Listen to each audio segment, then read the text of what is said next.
7 News reporter Teresa Marchetta has been there all afternoon, and Teresa, very fragile situation there because they just don't know what they're dealing with in that apartment building.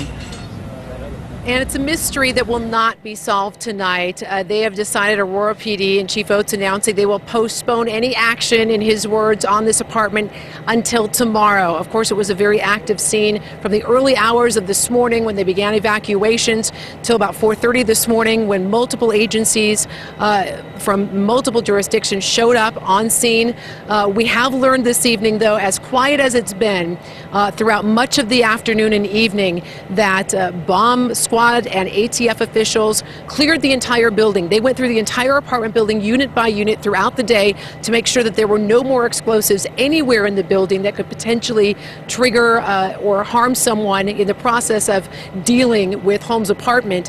The other thing that we're learning is that there is a central detonation device in the apartment. Sources close to the investigation telling the Call 7 investigators that there is a central detonator that, as you mentioned, in this very delicate, complex, explosive situation among these chemicals, among these hairline triggers, that there is a central device that they are looking at. They are hoping that if they can disarm that central detonator or neutralize it in some way, that will help to resolve the very fragile situation, the very critical situation that still exists in that apartment tonight. But we know that the building has been secured, the neighborhood has been secured. Several times they have moved us back further away from the scene. You can see some blinking lights down near that stop sign and behind the tree. That is where the apartment is tonight.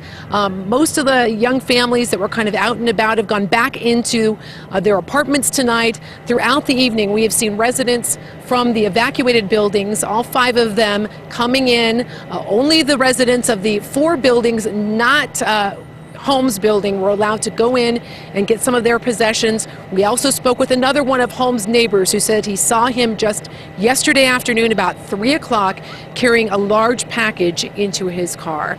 Reporting live from Aurora, I'm Teresa Marchetta, 7 News. Is where I spent a lot of the morning and afternoon. We are now at 17th and Peoria on the backside of this apartment complex, and I can't tell you guys how often we were told by bomb squad personnel and Aurora police that we were in the quote-unquote blast zone, and at one point there was a discussion that Peoria might have to be shut down if something was happening inside because of concerns of what might happen if something were to go off in the apartment complex. Over here, you can see the Aurora Police Bomb Squad waiting. Like I said, me and my photographer, James Doherty, were moved as the perimeter extended constantly throughout the afternoon. Not just us, but dozens watching the bomb squad work. You watched live as the FBI broke the glass to investigate the apartment of James Holmes, the agent on the left holding his gun at the ready. Hours earlier, around midnight, the people who live below Holmes called police on him because of his loud music. The stereo, I'm guessing, was probably in the living room, so it was just blaring right down on top of where we were sleeping. Caitlin Fonzie went upstairs, pounded on Holmes's door to get the music turned down. The handle jiggled a little, and she was contemplating going into the apartment. I kicked it, and I was banging on, wailing on the door because I was mad. But something told her, don't do it. As the morning progressed, we found out that was a good thing. By climbing this fire ladder, Aurora police confirmed the apartment is booby-trapped, possible explosives or chemicals inside.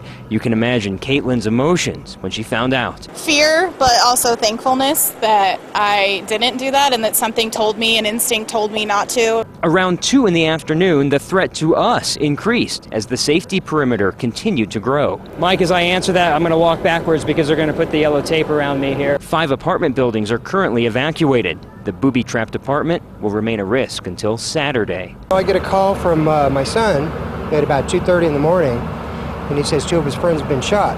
And then about a half an hour later, I get the police banging on the window saying, let me in, let me in, let me in. We'll come to find out that they're looking for the same guy that was at the theater that shot my son's friends.